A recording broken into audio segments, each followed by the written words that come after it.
আমি জামায়াতকে বলবো, আপনাদের জন্য সুবর্ণ সুযোগ চলে আসছে।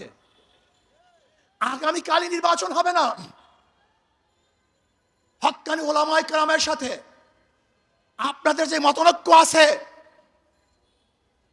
বসে সমাধান করেন। চমৎকার এক সুযোগ, চমৎকার এক সুযোগ। দেখেন, নৈতিক ও আদর্শ মিল না থাকলে সাময়িক মিল থাকে না।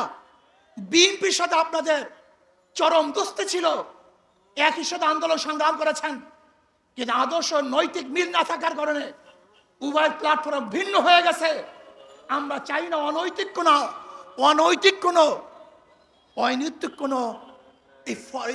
মানে লোক দেখানো কোনো ঐক্য আমরা চাই না।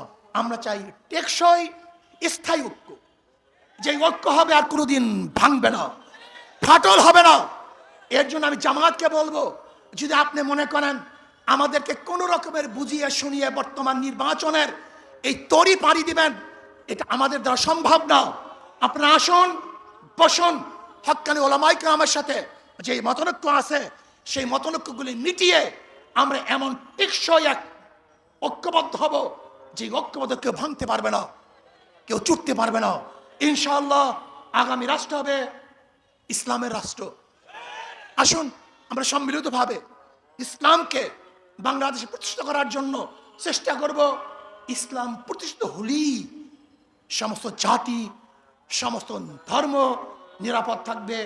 এবং সলিমুল্লাহ, যে সলিমুল্লাহ, নওয়াজ সলিমুল্লাহ ইউনিভার্সিটি প্রতিষ্ঠা করেছে, সেই নওয়াজ সলিমুল্লাহর জন্মবার্ষিকী, মৃত্যুবার্ষিকী ইউনিভার্সিটি প্রতিষ্ঠিত হবে না, পালন হবে না, তাও আমরা চাই না। এখান থেকে বৈষম্য দূর করতে হবে।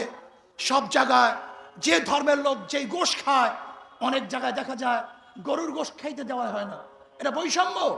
যেখানে গরুর গোশ খেতে পারবে খেতে দেন, আপনি যা ইচ্ছা কাচ্চেমের গোশ খান, কোনো সমস্যা নেই, কিন্তু খবরদার কেউ কাউকে বাধা দেওয়ার কোনো অধিকার নেই। আমরা সম্মিলিতভাবে দেশটাকে গড়ব। আল্লাহ আমাকে এবং আমাদের সবাইকে সম্মিলিতভাবে দেশ গড়ার তৌফিক দান করেন। আসসালামু আলাইকুম ওয়া রাহমাতুল্লাহ।